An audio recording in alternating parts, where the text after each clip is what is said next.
How's it going, guys? Happy Monday. It's been a long weekend. I've had, I don't want to say the word because YouTube algorithm doesn't like it, but I've had a certain virus, COVID, and a number, and a D. I don't know why I left out the D. But yeah, I've had that since I got positive on Thursday, I think. I deal with it through all weekend. I'm still dealing with it, so it's a little bit annoying. But I am doing well. It was a very boring weekend. I couldn't go anywhere. I had to DoorDash food and I literally was just chilling, just walking the dog, and that's it. But I'm doing all right, and I want to say thank you to all you guys because you guys did send your support. I think the Discord members from the Patreon know, and I tweeted it out as well. I was just like, I have it. So it's just unfortunate. I wasn't really able to do a lot of things. And so I'm not really able to still do much because I'm still coughing a lot. So I'm not really able to record longer style of videos. But I feel like today is a good time to actually talk about something that I probably should have talked about for a while. It's just I feel like a minute 30 long gameplay clip wasn't enough. But then they released two of them. So what we're going to talk about today is actually the new NASCAR game that's coming out in October. It was October 14th. We're less than a month away. October 14th, it's NASCAR Rivals on the Nintendo Switch. And this game is actually genuinely surprising me. And what I mean by that, and you'll see in a second, is it actually just looks very good for a Nintendo Switch game. No offense to Nintendo Switch, but you can't make the greatest looking and physics-wise and all that stuff racing games on Nintendo Switch. It doesn't really work like that. That's not really what the platform is meant to be. But it's actually looking like a very solid game. I also want to give a shout out to all the Patreon members as always for supporting the channel and all you guys' support. So let's get into this. Make sure you guys comment down below. Let me know what you think of this gameplay. Let's actually pull it up. Alright, so here it is. Unfortunately, the quality of the video is not that great because they didn't upload it to YouTube.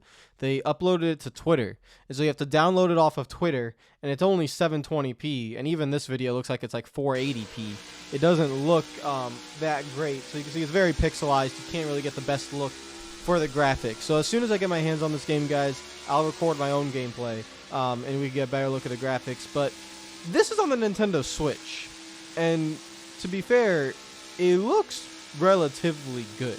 Like, I'm actually genuinely surprised. Now, if you actually look around, you can see it's very similar to the NASCAR Heat games because it's the same engine, Unity engine, just with the different cars. My only complaint graphically, and again, I'm not going to be harsh on this game. This is a Nintendo Switch game. Is that graphically the shadowing of the car looks off. Like, doesn't it look like it's just floating off the ground? Because the shadows don't really work as it should from the car, so it looks like the rear diffuser is just looks weird. Like it looks like rear diffuser looks so sharp it could cut your neck and like kill you. Honestly, that's what it looks like. But other than that, what do you guys think?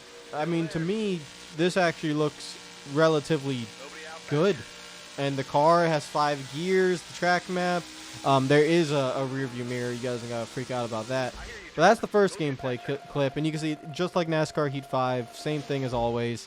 You have the burnout thing and all that, and to be honest, like I said, to port this into a Nintendo Switch game and have it look as similar as it does to what NASCAR Heat 5 looked like is quite impressive. There's just a few things that they have definitely toned down, and it's mostly to do with the shadows. Like, that's kind of where I see that they have really toned things down and to make it run nicely on the Switch. And so I'll play it and see how it goes. But actually, it's the next clip that impresses me even more. So let's pull that up.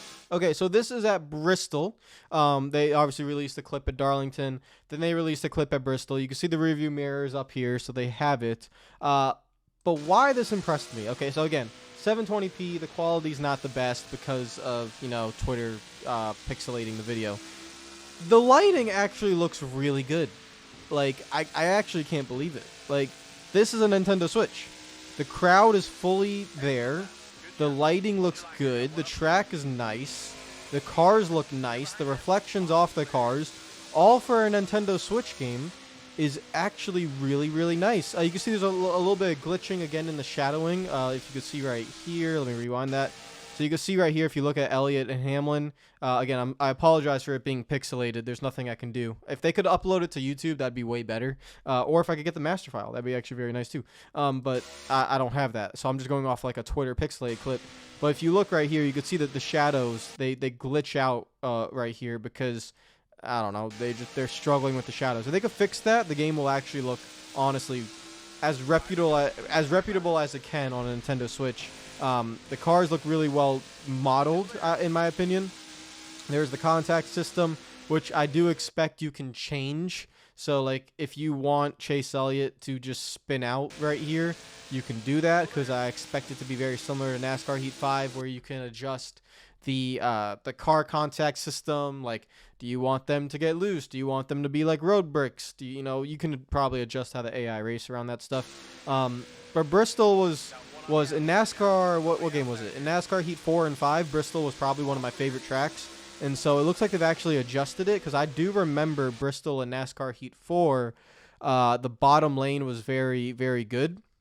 The bottom and the top were even. They actually look like they adjusted the track. So it's not like a copy and paste from NASCAR Heat 5 or NASCAR, what was it called? Ultimate Edition. It's not a copy and paste, because this is different. Like the Bristol itself just looks different. It looks like it drives different too. It looks like they made the top a little bit more dominant, but you can see whoever the leader is up there, which I think is Martin Truex Jr., is leading the race. There's like some music going on in the background, so I don't want to get copyrighted.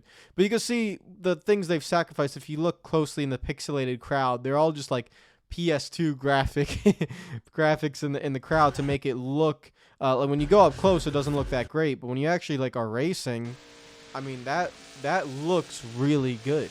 Like, just graphically, I'm happy with it. Lighting wise, I'm happy with it, and driving wise, I am happy with it. It looks like they did a pretty good job. Now, I want to get my hands on it. It seems like it's going to be a fun game to play for the Nintendo Switch. So let me know what you guys think. There's not much else to say. It looks like a well-polished game. I hope it is a well-polished game and something that Nintendo Switch users can have fun with. Because while I do want a game for consoles and PC that is reputable, we're just going to have to wait on that, right? It's like NASCAR 21 Ignition released a year ago. There's not going to be another console game until NASCAR 23. Yes, there'll be a DLC pack for the next gen stuff, but that still will be NASCAR 21 Ignition. So when I'm looking at motorsport games, and whenever they put a game out that has their name on it, I want to see improvements or just a quality product for whatever they're trying to put out, even if it's a goddamn mobile game. I'm never playing mobile games, but for the Nintendo Switch, this actually looks like quite a lot of fun. If I was traveling, or if I had to I don't know, take my dog on a walk and I just took my Nintendo Switch with me and I wanted to get a race in, this actually looks quite decent. Now, I would like to get my hands on it and see how it plays like, both on on a controller with the Nintendo Switch, but more importantly in the handheld mode, because just in my opinion, when you play a Nintendo Switch, I like to play it in the handheld mode, because that's just, I use it as like a portable device. I never really ever dock it. I will have to dock it to record, so like when I show you guys my gameplay, it will be docked and I'll probably be using a controller. That's how I have to record the content. But it looks solid, guys. Honestly, I'm actually genuinely quite pleased, and hopefully they show a little bit more, and when the game comes out, hopefully it's bug free. That's something very important to me. Hopefully it's bug free and then it does well. If it does well, then that's good, because at least that's a game that Motorsport Games has put out that is solid. They've only put out one game. Like, they've put out NASCAR 21 Ignition. I don't really count Kartcraft, because that was a game that was in development for a while. I don't really count NASCAR Heat 5, because that was a copy and paste, and really nothing else. They haven't really put anything else out, so we'll see how they do. I'm really excited to see how this game is going to be perceived and played, and I'll let you guys know if it's worth it if you guys have a Nintendo Switch. I don't think it's going to cost $60, so I think it will be cheaper than that, which is a good thing, because again, it's a Nintendo Switch. It should be cheaper. Don't get me started on why Nintendo Switch games are so expensive. I don't understand it. Like, all the Nintendo Switch games are $60. It's really annoying. Like, I just don't feel like I get my value for my money, but it is what it is. Take care of yourselves. Enjoy the rest of your day. I know it's a little bit shorter video for today, but I'm just going to try and continue to just not talk as much. I saved a lot of energy to talk now, and so hopefully I can get back as soon as possible. I want to get back on iRacing and record. I just don't have the energy or the stamina or the voice to do it at the moment, thanks to the virus that I cannot say. So I'll see you guys tomorrow. Take care of yourselves. Comment down below. Let me know what you think of NASCAR Rivals, and I'll see you guys tomorrow. Peace out.